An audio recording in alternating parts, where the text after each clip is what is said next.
Okay, so a few days ago, I had everything brought in.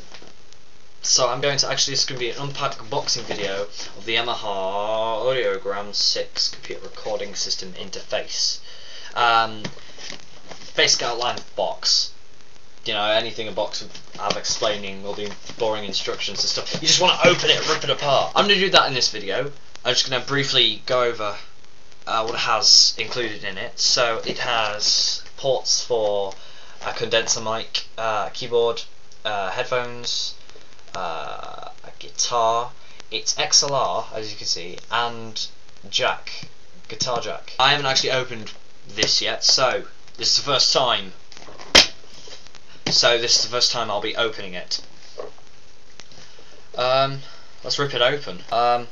If I can figure out how to open it. There you go.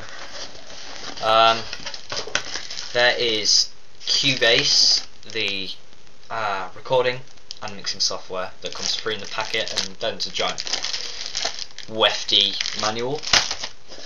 Packaging, don't need it. Let me get to the actual mixer.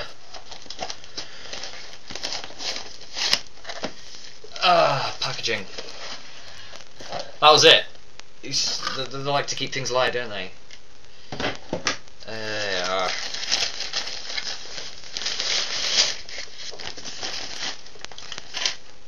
There's the device itself.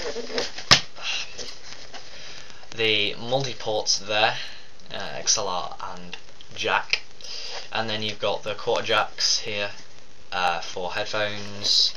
Right way up would help.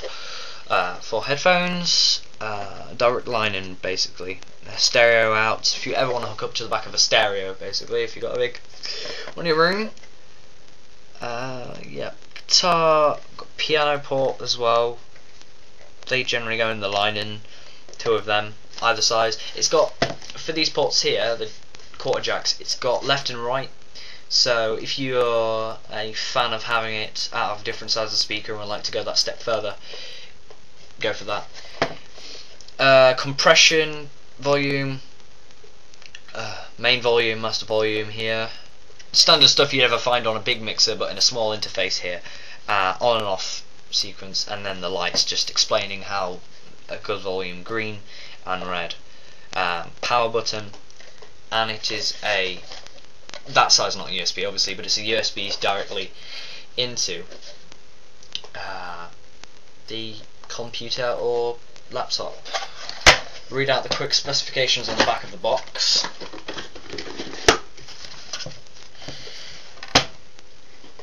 Specifications of the box basically say it's a Windows-based computer with a built-in USB interface for Windows Vista, for Windows XP. You can also go for Macintosh, the Audiogram. Cubase goes for Windows and Macintosh as well.